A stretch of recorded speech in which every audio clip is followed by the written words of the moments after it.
eh, tema kita hari ini adalah duduk sama rendah, berdiri sama tinggi. Ya, ya temanya ini kalau tidak salah ini adalah eh,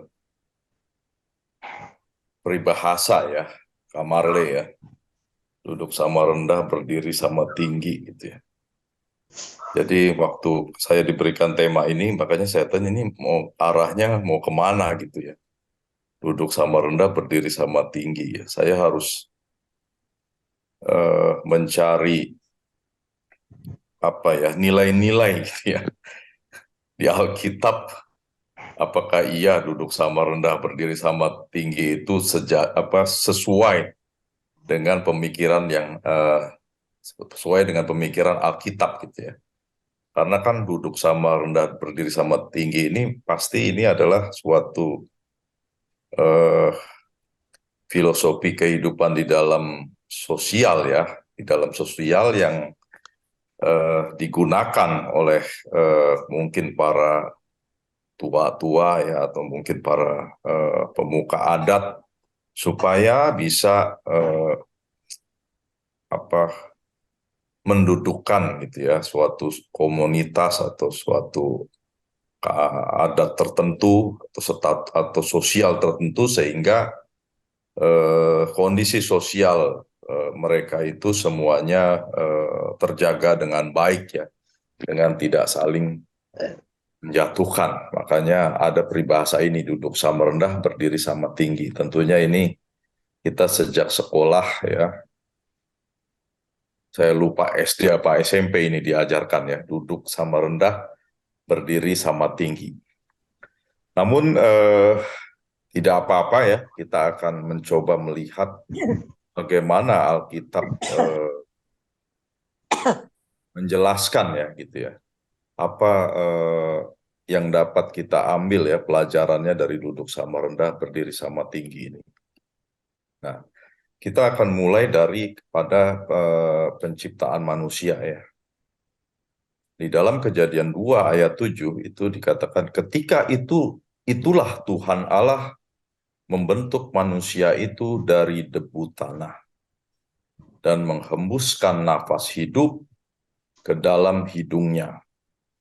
Demikianlah manusia itu menjadi makhluk hidup ya. Nah, di sini kita lihat penciptaan manusia itu ya, kita lihat dari ayat tadi.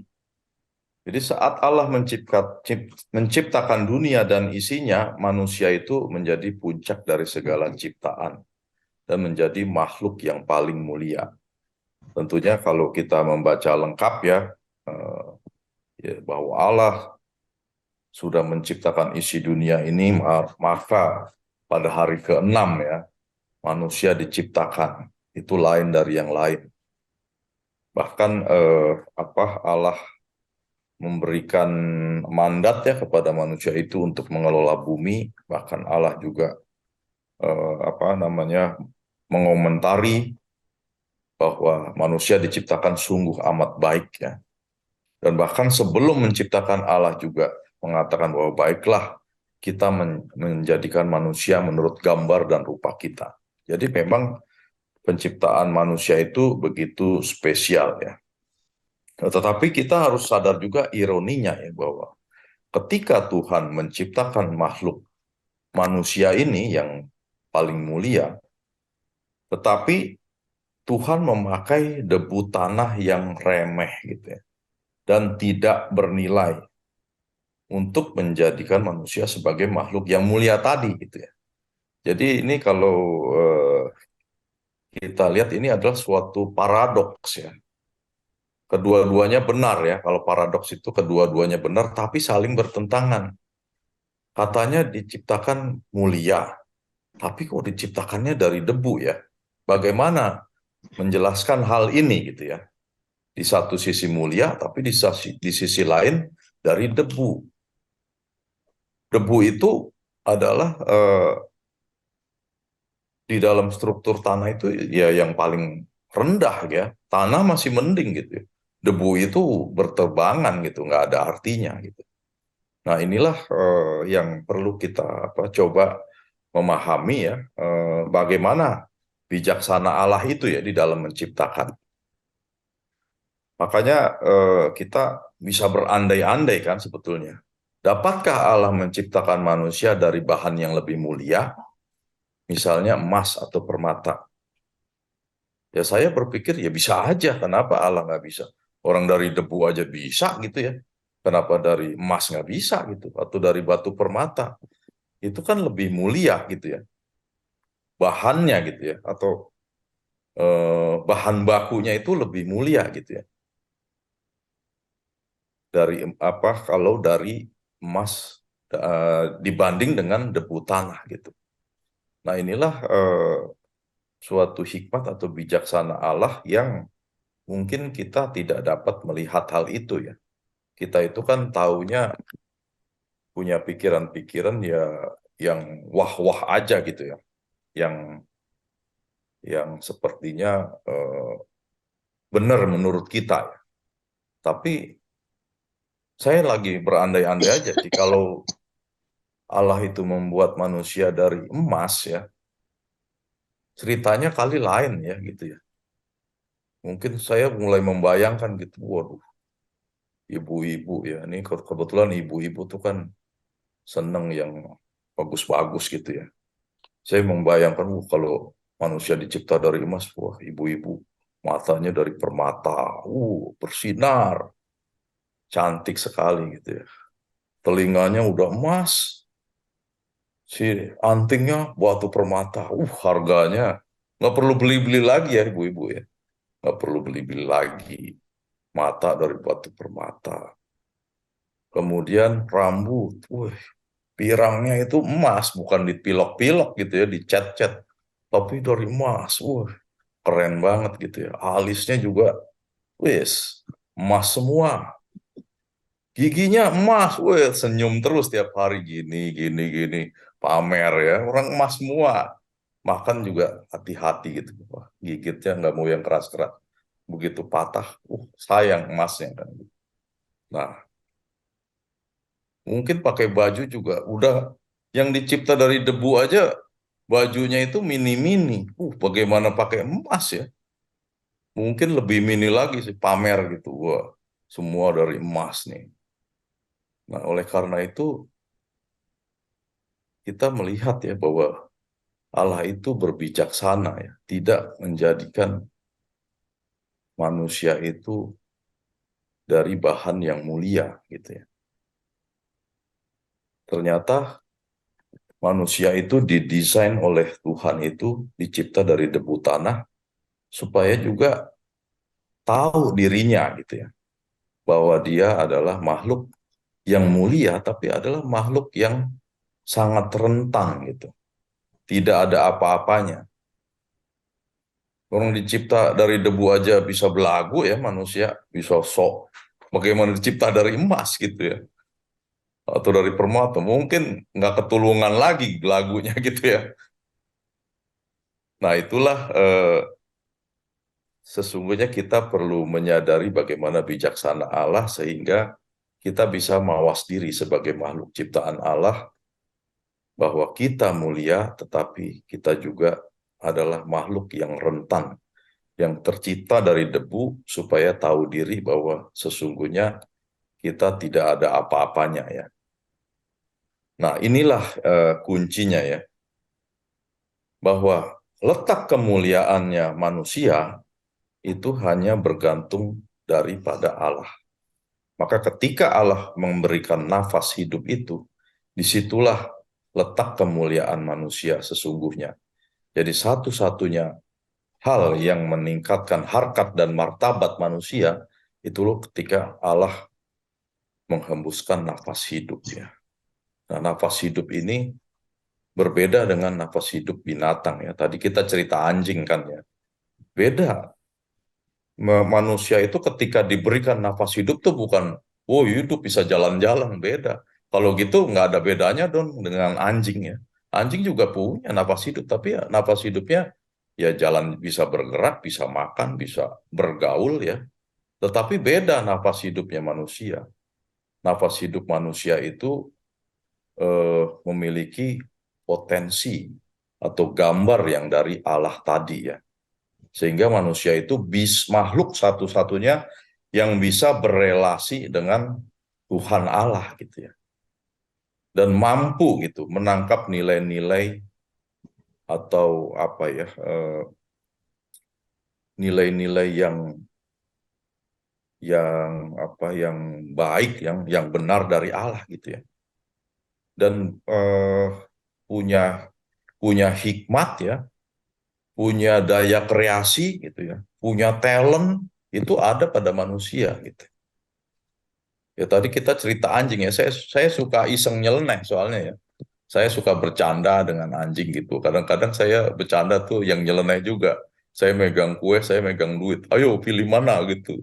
Bener dia memang pilih duit, pilih makanan ya gitu. Ya karena dia memang, ya inilah membuktikan bahwa dia beda diciptakan oleh kita ya. Kalau dia tahu kan dia pilih duit bisa beli makanan kan ya. Nah dia tidak tahu itu gitu. Nah inilah kemuliaan manusia ya dibanding makhluk ciptaan lainnya. Nah, kenapa? Karena ada nafas hidup dari Allah itu.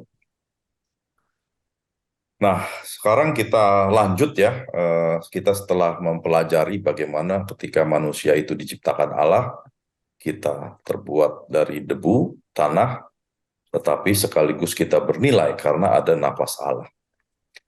Nah, pada waktu orang Farisi melihat hal itu, berkatalah mereka pada murid-murid Yesus, "Mengapa gurumu makan bersama-sama dengan pemungut cukai dan orang berdosa?" Ini kita bisa lihat di Matius 9 ayat 11 ya. Lalu kita melihat dari sisi yang lain ya. Menjelang malam datanglah seorang kaya, orang Arimatea yang bernama Yusuf dan yang telah menjadi murid Yesus juga. Ini juga di dalam Matius 27 ayat 57. Nah, bagaimana kita melihat situasi dan kondisi ini ya? Jadi kecenderungan manusia itu selalu menilai dari fenomena dengan apa yang menempel di luar ya. Seperti eh, orang Farisi tadi ya.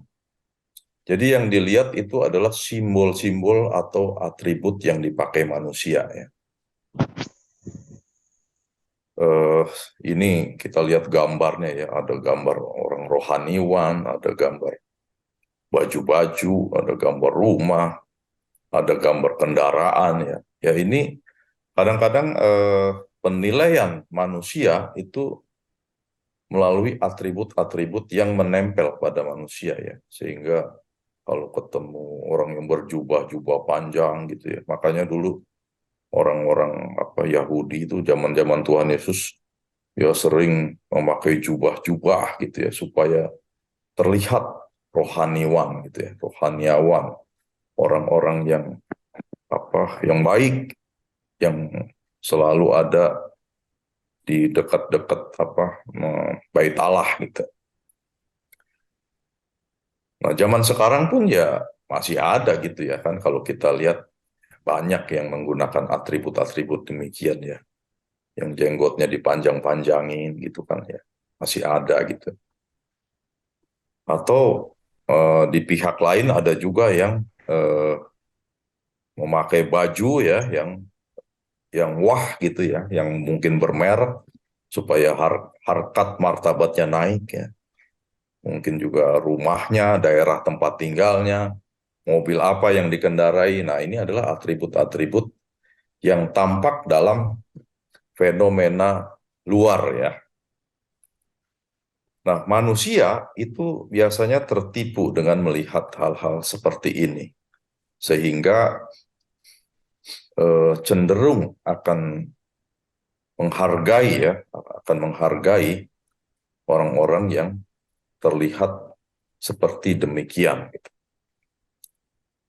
Nah, sebaliknya mata Tuhan itu berbeda ya. Mata Tuhan itu melihat dengan sesungguhnya ya, sebagaimana apa adanya ya. Jadi Tuhan itu tidak pernah ter apa ya, tertipu oleh fenomena luar ya, atau status sosial atau profesi orang yang bisa menipu mata X-ray-nya ya. Dia bisa melihat kedalaman sampai kedalaman hati yang terdalam.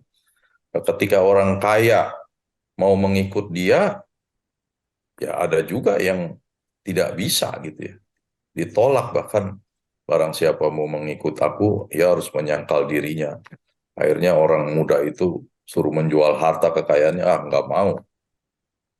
Ya Tuhan Yesus, artinya apa? Tuhan Yesus juga tidak mau diikuti oleh eh, orang yang sesungguhnya patut dihormati secara sosial karena kaya ya. Dengan kekayaannya padahal bisa kan Tuhan Yesus manfaatkan bahwa wah demi pelayanan nih orang kaya ini mesti kita taruh nih di tempat yang terhormat. Dia bisa nyumbang gede nih. Perjalanan kita tercukupi dengan sumbangan-sumbangan orang muda yang kaya ini gitu ya. Tetapi Tuhan Yesus tidak tergiur oleh hal itu, atau lebih tepatnya tidak melihat hal itu merupakan suatu yang menarik minat dirinya untuk menerima orang itu. Nah, tapi tadi kebalikannya ya, ketika dia melihat Matius si pemungut cukai, ya, orang Farisi itu marah gitu ya. Ini kok orang pemungut cukai ini ngapain sih diterima oleh Tuhan Yesus ya? Ini kan orang berdosa. Kenapa Tuhan Yesus makan-makan gitu sama sama Matius ini ya gitu? Kan orang berdosa. Karena pemungut cukai itu pada saat itu dianggap pengkhianat bangsa gitu ya. Nah, buat orang Israel ya, karena kan dia memeras gitu ya, meminta cukai kepada masyarakat yang ada dan kadang-kadang ngemplang gitu, sehingga orang benci kepada pemungut cukai saat itu. Maka dianggapnya sebagai sampah masyarakat gitu ya. Nah ini kan yang tampak dari luar ya, tapi bagi Tuhan Yesus tidak melihatnya seperti itu gitu ya. Tuhan Yesus bisa bisa dia melihat bahwa si Matius ini yang adalah sampah masyarakat, dia bisa melihat si Matius ini adalah permata yang tersembunyi ya, sekalipun bungkusannya seperti sampah gitu ya. Nah, inilah yang yang Tuhan melihat ya, yang kadang manusia bisa terjebak salah di dalam menilai ya. Hanya melihat fenomena luarnya saja. Tuhan Yesus melihat sampai kedalaman hati. Jadi eh, dia sudah melihat ya potensinya bahwa Matius ini akan dijadikan alatnya untuk memberitakan kerajaannya, menjadi muridnya gitu ya. Sekalipun Matius itu adalah pemungut cukai. Dan sekalipun orang Farisi itu adalah orang-orang yang di luar kelihatannya taat beragama gitu ya. Bahkan melakukan syariat agamanya itu begitu ketat. Tapi Tuhan Yesus tak satu pun memilih dari antara orang Farisi itu ya untuk menjadi muridnya gitu. Bahkan banyak orang Farisi itu menyerang Tuhan Yesus gitu. Nah, di satu sisi tadi juga Yusuf yang kaya ya, yang orang Arimatea, itu pun juga dicatat bahwa Yusuf Arimatea ini adalah murid Yesus juga, murid Tuhan Yesus juga. Bahkan ketika Tuhan Yesus mati di kayu salib, eh, properti Yusuf inilah yang digunakan untuk penguburan makamnya. Nah, jadi kita lihat ya, di satu sisi Matius status sosialnya lebih rendah, di satu sisi Yusuf status sosialnya tinggi. Tapi dua-dua bisa dipakai oleh Tuhan untuk menjadi alatnya. Artinya apa? Tuhan tidak tertarik dengan fenomena luarnya, tetapi dia melihat ke dalam, jauh ke dalam sebelumnya, bukan menilai atau menerima status sosial seseorang atau fenomena luar, tetapi dia melihat potensi dari manusia itu, baik rendah, baik tinggi, baik kaya, baik miskin, baik mempunyai jabatan ataupun tidak. Tuhan tidak tertarik kepada hal itu. Ternyata Tuhan memilih melihat kedalaman sampai jauh ke hati yang terdalam. Siapapun dia, status sosialnya. Nah, lalu bagaimana kita melanjutkan ya duduk sama rendah, berdiri sama tinggi ini ya? Nah, kita belajar lagi dari Lukas 14 ayat 10. Tetapi apabila engkau diundang, pergilah duduk di tempat yang paling rendah. Mungkin tuan rumah akan datang akan datang kepadamu, lalu dia mengatakan, sahabat, silahkan duduk di depan. Dan dengan demikian engkau akan menerima hormat di depan mata semua tamu yang lain. Ini di Lukas 14 ayat 10 ya. Jadi Tuhan Yesus memperingatkan kita untuk kita jangan gila hormat gitu ya. Ya, karena memang pada umumnya itu kan orang sangat senang menerima penghargaan atau penghormatan ya. Ya ini sudah umum gitu ya.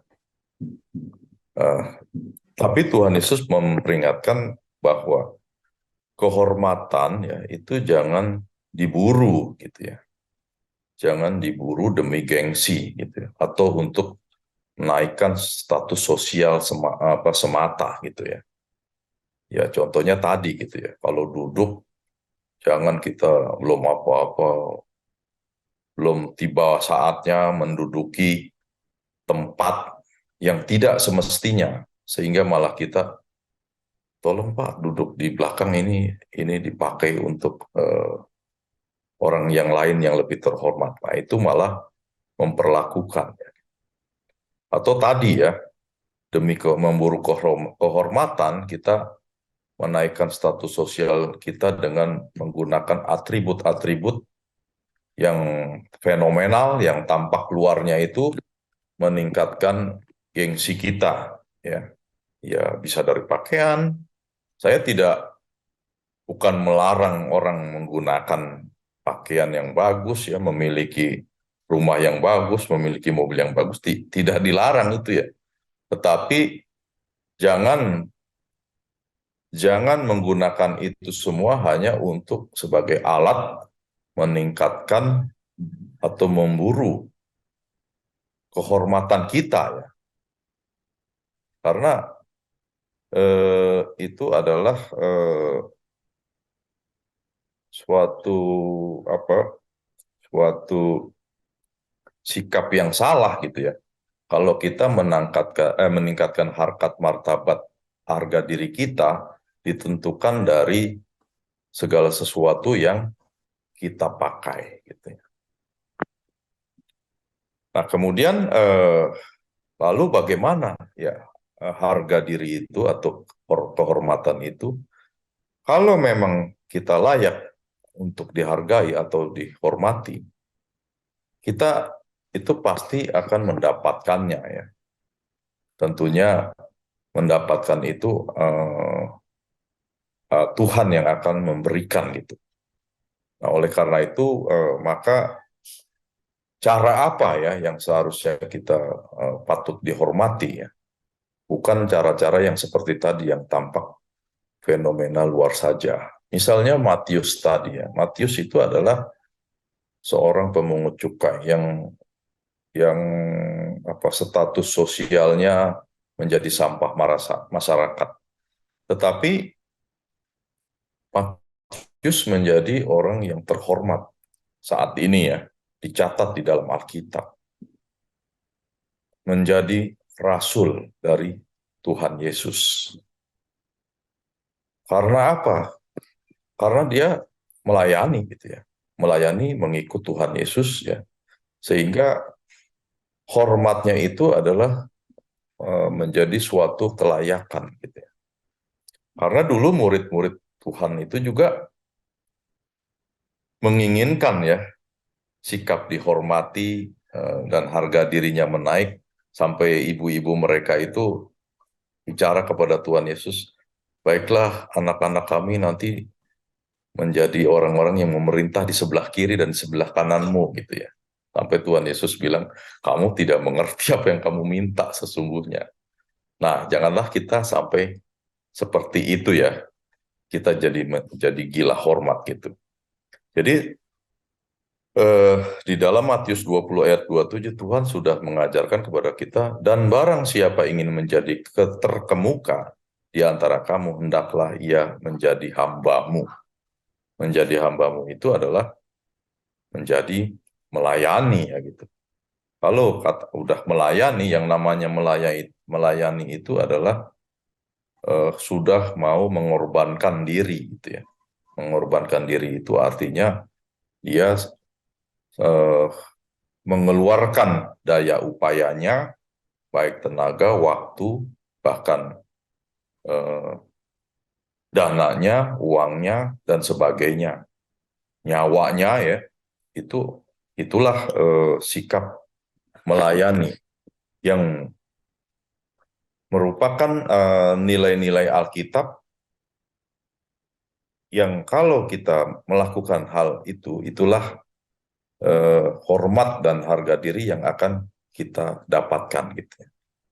Termasuk Yusuf Arimatea tadi, dia dia memang kaya, tetapi dia lebih terhormat lagi karena kekayaannya itu dia gunakan untuk pelayanan gitu. Nah, lalu itu dari sisi kita ya, jangan gila hormatnya. Nah, lalu kita belajar dari yang lain. Apakah kita juga harus menghormati ya? Nah, kita lihat di 1 Tesalonika ayat 5 Tesalonika 5 ayat 12 mengatakan, kami minta kepadamu saudara-saudara supaya kamu menghormati mereka yang bekerja keras di antara kamu, yang memimpin kamu dalam Tuhan dan yang menegur kamu. Nah, jadi kita juga harus punya sikap diri ya di dalam menghormati gitu. Bukan berarti tema kita duduk sama rendah, berdiri sama tinggi. Jadi sok-sokan gitu. Oh, lu kan sama sama gua. Kita sama-sama tinggi, mau apa lu? Kan begitu gitu. Kalau kita sama-sama rendah, kita kompak gitu ya. Kita sama-sama rendah ya, duduk sama-sama rendah. Tapi begitu sama-sama tinggi, kenapa kita saling apa? Saling bergontok-gontokan gitu ya. Kita kan sama-sama rendah dan sama-sama tinggi. Ayo, jangan begitu dong lu. Oh, jadi berantem gitu. Nah, makanya tadi diajarkan kita untuk jangan gila hormat. Tetapi kita juga diajarkan untuk sikap memberi hormat ya. Di 1 Tesalonika tadi ya mengajarkan kita ya, memberi hormat orang yang bekerja keras bagi kita itu memang patut kita lakukan gitu ya. Jadi kalau kita menghormati orang tua ya patut gitu. Kenapa ya, orang tua itu sudah bekerja keras bagi hidup kita, membesarkan kita, mem- mem- apa, mem- mendanai kita atau membiayai hidup kita supaya kita menjadi orang ya, mempunyai kemampuan disekolahkan dan lain sebagainya ya. Maka patut orang tua itu kita hormati. Kemudian mereka-mereka yang telah berjasa bagi perkembangan hidup kita juga patut kita hormati gitu. Makanya ada peribahasa juga, jangan kacang itu jangan lupa sama kulitnya ya. Ya patut ya. Nah, saat ini kan kita sedang ribut calon capres dan cawapres ya. Nah, ini juga ada nih kisah-kisah katanya kacang lupa dengan kulitnya gitu ya. Tapi itu urusan politik lah ya. Kita tidak tahu sejauh mana strateginya apa maksudnya ya. Jadi kita sebaiknya tunggu dulu lah, jangan buru-buru menilai gitu ya. Tapi yang penting bagaimana diri kita ini jangan jangan lupa bahwa bahwa kita misalnya sebagai kacang jangan lupa kita sama kulitnya. Artinya apa ya?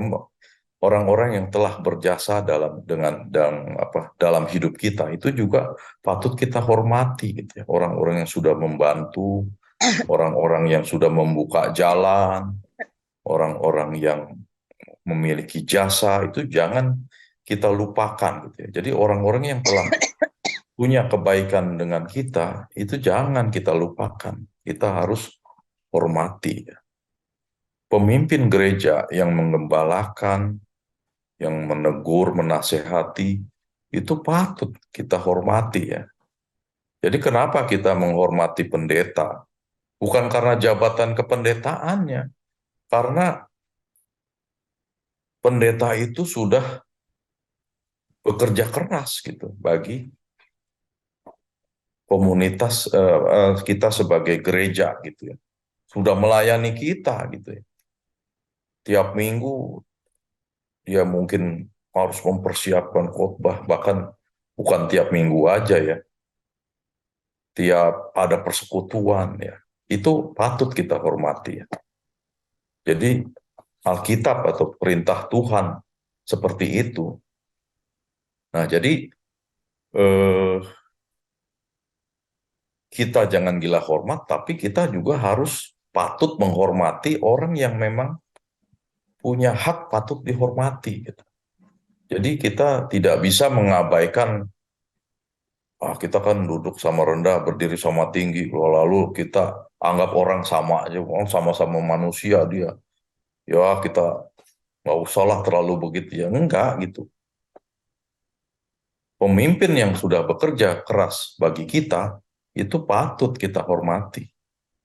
Jadi jangan kita menjadi mengabaikan gitu ya, orang-orang yang telah bekerja keras bagi kita, yang telah melayani bagi kita. Nah, jadi resume dari duduk sama rendah, berdiri sama tinggi ini, maknanya apa ya? Ya maknanya kita sadar gitu ya, kalau kita dicipta itu dari bahan bahan yang sama, sesama manusia itu kita harus tahu diri gitu, bahwa kita ini dicipta dari debu gitu. Kalau dari debu itu adalah bahan yang sangat remeh gitu ya. Kalau kita tahu kita dicipta dari bahan yang sangat remeh, ya tentu kita jangan belagu kan gitu sebetulnya kan. Jangan belagu dan jangan tinggi terlalu meninggikan diri, jangan sombong ya. Justru kita harus mawas diri, tahu diri, sadar diri bahwa kita ini dicipta dari debu. Dan ini adalah bijaksana Allah supaya kita sebagai manusia ini sesungguhnya adalah kita makhluk yang rentan ya, dicipta dari debu tanah. Tapi kita juga harus tahu bahwa dicipta dari debu, tapi kita sekaligus kita adalah dicipta secara bernilai ya, karena ada nafas hidup dari Allah dihembuskan kepada manusia, sehingga potensi citra diri Allah itu sebagian ditanamkan dalam diri kita, sehingga kita memiliki daya kreasi, kita memiliki talent, ya, memiliki talenta, ya. Walaupun ada yang dikasih satu, ada yang dikasih dua, ada yang dikasih lima, entah apapun juga, tapi Tuhan sudah memberikan ya gambarnya, citra dirinya kepada kita. Gitu. Nah, kita tidak boleh gila hormat, tetapi harus hidup terhormat. Hidup terhormatnya bagaimana? Kita harus bekerja keras melayani Tuhan. Berkorban bagi sesama, melayani sesama. Kita dituntut untuk saling melayani. Jadi bukan dituntut gitu supaya kita menjadi bos. Jadi Tuhan kita itu memang mengajarkan itu sudah didemonstrasikan dengan dirinya sendiri ya. ketika dia turun ke dunia, dia melayani, dia berkorban, memberikan nyawanya sampai di kayu salib. Nah, itulah contoh gitu ya, bahwa kalau kita mau hidup terhormat, ya bekerja keras, melayani Tuhan, mengorbankan hidup kita gitu ya, bagi sesama. Kemudian kita juga harus memberi hormat ya. Karena kenapa kita memberi hormat ya? Karena kita respect kepada orang yang tadi sudah melayani dan bekerja keras. Nah, inilah saya pikir ya nilai-nilai duduk sama rendah, berdiri sama tinggi yang terdapat di dalam nilai-nilai Alkitab kita yang harus menjadi pedoman di dalam hidup kita sehari-hari ya, khususnya buat ibu-ibu ALF ya. Ingat, kita tidak diciptakan dari emas. Ya, coba tadi kita diciptakan dari emas ya, ingat bahwa kita bisa meringis setiap hari ya, menunjukkan gigi emas kita gitu ya. Nah, kiranya eh, firman Tuhan ini menjadi berkat bagi kita semua supaya kita hidup ya terhormat dan memberi hormat, supaya kita menyadari bahwa duduk sama rendah, berdiri sama tinggi itu memiliki nilai-nilai yang ada di dalam Alkitab ya, sehingga kita hidup berpedoman kepada nilai-nilai yang ada dalam Alkitab. Amin. Mari kita berdoa.